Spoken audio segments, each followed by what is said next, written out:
Herschel Walker is, as Rashad Ritchie once said, a dumbass, and he's an awful candidate. He might be the least qualified Senate candidate in American history, but despite all of that, and we've covered it in detail, it might finally be the case that something is breaking through. Something is making some voters realize, oh wait, this isn't a joke or something. This is a Senate race. And there I'm talking about the abortion controversy, where Herschel Walker, a guy who is so fervently against abortion that he doesn't want there to be any exceptions whatsoever, also pressured people he'd been with to have abortions and literally paid for it himself. That should have automatically disqualified him amongst these religious conservatives. It hasn't done that, but there have been some polls conducted since that scandal broke.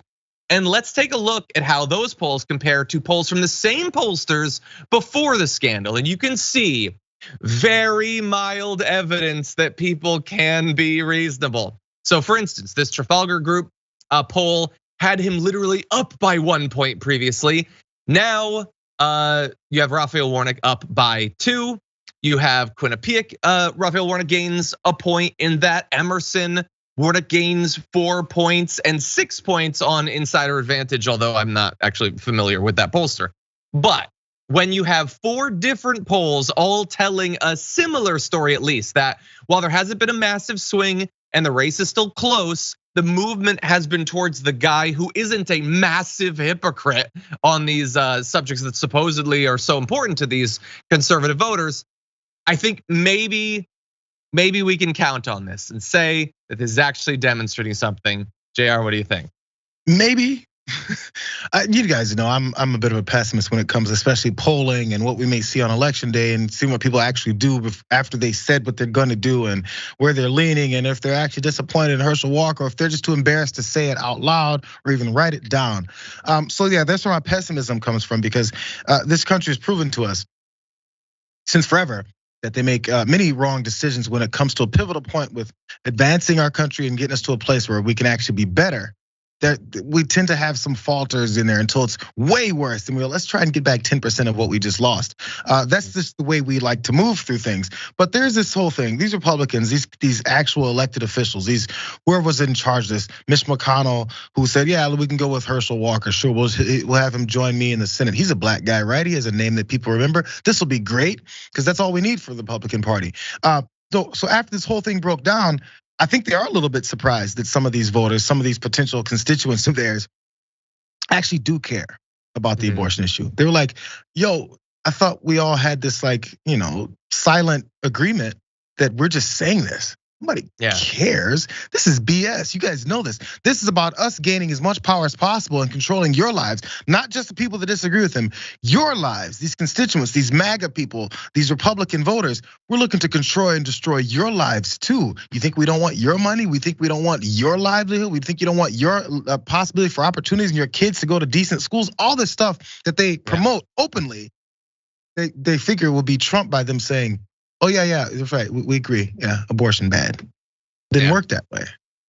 Yeah, I guess we'll take anything. Like, this is what's supposed to happen. Remember how excited we were? Yeah, you're in the mood. We're gonna try to get you out of it.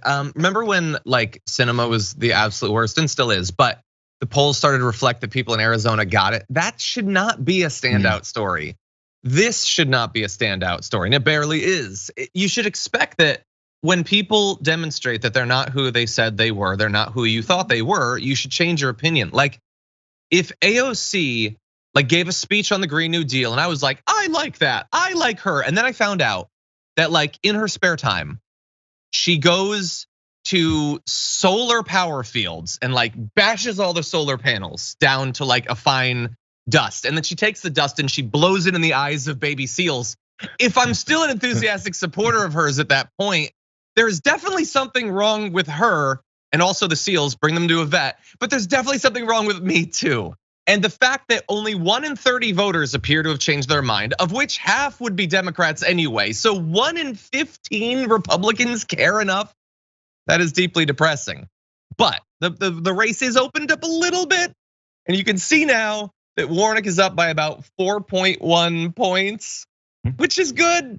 We'll see. We'll see. What we are already seeing, though, is that a lot of people are voting in Georgia. On the first day of early voting, they came out in record numbers, exceeding the one-day early voting results from back in 2018, which, remember, was people's first opportunity to stick a thumb in Trump's eye. So they're still fired up. They're even more fired up. 131,000 ballots cast in person. That is close to double what we saw back in 2018.